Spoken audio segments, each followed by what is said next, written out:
Hi hello dears, എല്ലാ മക്കൾക്കും എജുനെറ്റിന്റെ മറ്റൊരു ക്ലാസ്സിലേക്ക് സ്വാഗതം. ഇന്നത്തെ ക്ലാസ്സിൽ നമ്മൾ നോക്കാനായിട്ട് പോകുന്നത് 6ാം ക്ലാസ്സിലെ മക്കളുടെ അടിസ്ഥാന പാഠാവലിയുടെ ഒരു മോഡൽ ചോദ്യപേപ്പറാണ്. ക്ലാസ്സിലേക്ക് കടക്കുന്നതിന് മുന്നേയായി ചാനൽ ആദ്യമായി കാണുന്നവരാണെങ്കിൽ ഒന്ന് സബ്സ്ക്രൈബ് ചെയ്ത് സപ്പോർട്ട് ചെയ്യാൻ മറക്കല്ലേ.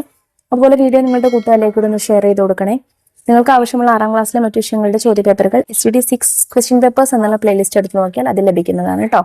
അപ്പോൾ ശരി, നമുക്ക് നേരെ ക്ലാസ്സിലേക്ക് കിടക്കാം. പ്രവർത്തനം 1, വായിക്കാം എഴുതാം. സ്കൂളിലെ വീട്. ഞങ്ങളുടെ സ്കൂളിൽ ഉയർന്ന ഒരു കളിസ്ഥലമുണ്ട്. എന്റെ കൂട്ടുകാരികളുടെ പേരാണ് ഷിജ, സിന്ധു. എന്നും ഞങ്ങൾ കളിസ്ഥലത്തെത്തും, കളിക്കും. സിന്ധുവിനൊരു ആഗ്രഹമുണ്ട്. അവൾ പറയും, എന്റെ വീട് ചെറുതാണ്, അതുകൊണ്ട് ഈ സ്കൂളായിരുന്നെങ്കിൽ എന്റെ വീട്. അത് പറഞ്ഞിട്ട് അവൾ ചിരിക്കും. എന്നും അവൾ ഇങ്ങനെ പറയും. ഇതൊരു ശീലമായി മാറി.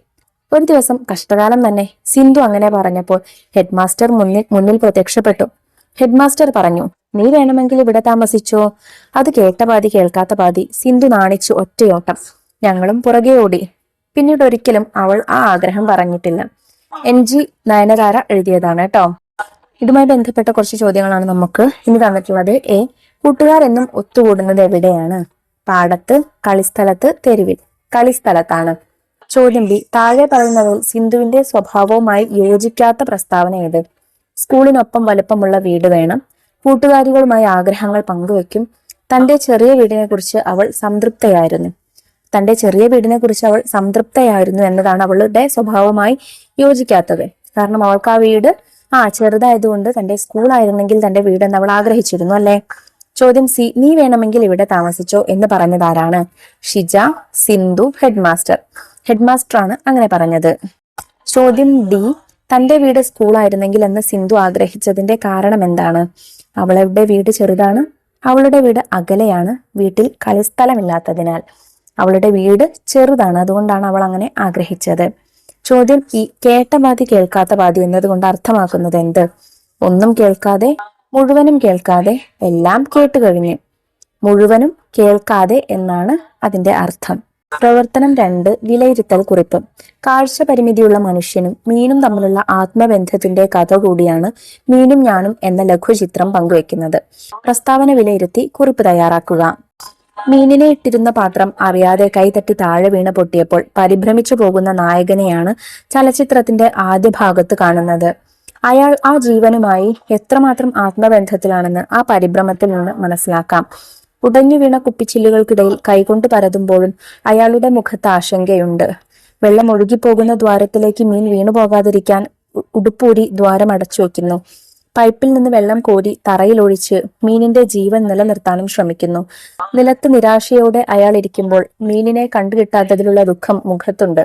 അയാളുടെ ആത്മാർത്ഥമായ സ്നേഹത്തിന്റെ, കരുതലിന്റെ തണലിലേക്ക് വന്നെത്തുന്ന മീനിനെയാണ് അവസാന ദൃശ്യത്തിൽ കാണുന്നത്. ആ വ്യക്തി തന്റെ രക്ഷക്കായി ചെയ്തതെല്ലാം തിരിച്ചറിഞ്ഞിട്ടെന്ന പോലെ അയാളുടെ കൈക്കുള്ളിലേക്ക് മീൻ വന്നു കയറുകയാണ്. ഈ സന്ദർഭത്തിൽ നിന്നെല്ലാം ഒരു മീനും ആ വ്യക്തിയും തമ്മിലുള്ള ആത്മബന്ധം നമുക്ക് മനസ്സിലാക്കാവുന്നതാണ്. പ്രവർത്തനം 3, പോസ്റ്റർ. അശ്വമേധം എന്ന നാടകം നിങ്ങളുടെ സ്കൂളിൽ അവതരിപ്പിക്കുന്നു. പ്രദർശനവേദി, നാടകത്തിന്റെ പേര്, സമയം, സംഘാടകർ എന്നിവയെല്ലാം ഉൾപ്പെടുത്തി പോസ്റ്റർ തയ്യാറാക്കുക. പോസ്റ്റർ തയ്യാറാക്കുമ്പോൾ മനോഹരമായിട്ടുള്ള ഒരു ഔട്ട്ലൈൻ ഒക്കെ ആദ്യം കൊടുക്കുക. അശ്വമേധം നാടകം. സ്ഥലം ഗവൺമെന്റ് UP സ്കൂൾ, കല്ലൂർ. തീയതി 2025 ഡിസംബർ 31. സമയം രാവിലെ 10 മണിക്ക്. സംഘാടകർ വിദ്യാരംഗം കലാസാഹിത്യവേദി. എല്ലാവർക്കും സ്വാഗതം. പ്രവർത്തനം 4, ഉപന്യാസം. മാതൃഭാഷയുടെ സവിശേഷതകൾ, മഹത്വം, പ്രാധാന്യം തുടങ്ങിയവ കണ്ടെത്തി ചർച്ച ചെയ്യുക. എന്റെ മലയാളം എന്ന വിഷയത്തിൽ ഒരു ഉപന്യാസം തയ്യാറാക്കുക. മാതൃഭാഷ എന്നത് ഒരു വ്യക്തിയുടെ ആദ്യത്തെ ഭാഷയും വ്യക്തിത്വത്തെയും സംസ്കാരത്തെയും രൂപപ്പെടുത്തുന്നതിൽ നിർണായക പങ്ക് വഹിക്കുന്ന ഒന്നുമാണ്. നമ്മുടെ വികാരങ്ങളെയും ചിന്തകളെയും കൃത്യമായ രൂപത്തിൽ അവതരിപ്പിക്കാൻ ഇത് സഹായിക്കുന്നു. ഒരു വ്യക്തിയുടെ ചിന്താശേഷി, വിദ്യാഭ്യാസ പുരോഗതി, സാമൂഹികവും മാനസികവുമായ വളർച്ച എന്നിവയ്ക്ക് മാതൃഭാഷാ പഠനം അനിവാര്യമാണ്. മാതൃഭാഷ നമ്മുടെ സംസ്കാരവുമായും പാരമ്പര്യവുമായും നമ്മെ ബന്ധിപ്പിക്കുന്നു. ഈ ഭാഷ ഉപയോഗിക്കുന്നതിലൂടെ നമ്മുടെ പൂർവികരുടെ അറിവുകളും ചിന്തകളും മനസ്സിലാക്കാനും അടുത്ത തലമുറയിലേക്ക് കൈമാറാനും സാധിക്കുന്നു. മാതൃഭാഷയിൽ അറിവ് നേടുന്നത് കുട്ടികളുടെ ബൗദ്ധിക വളർച്ചയെ സഹായിക്കുന്നു. മാതൃഭാഷയിലൂടെ ചിന്തകളെ വ്യക്തമായി പ്രകടിപ്പിക്കാൻ സാധിക്കുന്നതിനാൽ ഇത് വ്യക്തിത്വ രൂപീകരണത്തിന് സഹായിക്കുന്നു. ഇത് ആത്മവിശ്വാസം വർദ്ധിപ്പിക്കാനും സമൂഹത്തിൽ സ്വന്തമായ ഒരിടം കണ്ടെത്താനും ഉപകരിക്കുന്നു. വികാരങ്ങളെയും ചിന്തകളെയും ഏറ്റവും സ്വാഭാവികമായും കൃത്യമായും പ്രകടിപ്പിക്കാൻ സാധിക്കുന്ന ഉപാധിയാണ് മാതൃഭാഷ. കുടുംബാംഗങ്ങളോടും സുഹൃത്തുക്കളോടും സംസാരിക്കാനും ആശയവിനിമയം നടത്താനും ഇത് സഹായിക്കുന്നു. ഇന്ന് പലപ്പോഴും മാതൃഭാഷയേക്കാൾ മറ്റു ഭാഷകൾക്ക് പ്രാധാന്യം നൽകുന്നതായി കാണാം. എന്നാൽ മാതൃഭാഷയുടെ പ്രാധാന്യം മനസ്സിലാക്കി അതിനെ സംരക്ഷിക്കുകയും പ്രചരിപ്പിക്കുകയും ചെയ്യേണ്ടത് ഓരോരുത്തരുടെയും ഉത്തരവാദിത്തമാണ്. മാതൃഭാഷയെ മറക്കുന്നത് നമ്മുടെ സംസ്കാരത്തെയും വ്യക്തിത്വത്തെയും നിരാകരിക്കുന്നതിന് തുല്യമാണ്. അതിനാൽ മാതൃഭാഷയെ സംരക്ഷിക്കുകയും അതിന്റെ പ്രാധാന്യം തിരിച്ചറിഞ്ഞ് ഉപയോഗിക്കുകയും ചെയ്യേണ്ടത് അത്യാവശ്യമാണ്. മറ്റുള്ള ഭാഷകളെ പഠിക്കുന്നത് തെറ്റല്ല. എന്നാൽ നമ്മുടെ മാതൃഭാഷയെ സ്നേഹിക്കുകയും അതിന്റെ ഉന്നമനത്തിനായി പ്രവർത്തിക്കുകയും ചെയ്യേണ്ടത് നമ്മുടെ കടമയാണ്. പ്രവർത്തനം 5. യാത്രാ വിവരണം. നിങ്ങൾക്ക് മറക്കാനാകാത്ത ഏതെങ്കിലും പ്രകൃതി ഭംഗിയെക്കുറിച്ചുള്ള ഒരു യാത്രാ വിവരണം തയ്യാറാക്കുക. കഴിഞ്ഞ വർഷത്തെ അവധിക്കാലത്ത് ഞാനും എൻ്റെ കുടുംബവും മൂന്നാറിലേക്ക് പോയ യാത്രയെക്കുറിച്ചാണ് ഇവിടെ വിവരിക്കുന്നത്. പ്രകൃതിയുടെ രമണീയത വളരെ അതുല്യതയിൽ കാണാൻ കഴിയുന്ന ഒരു സ്ഥലം കൂടിയാണിത്.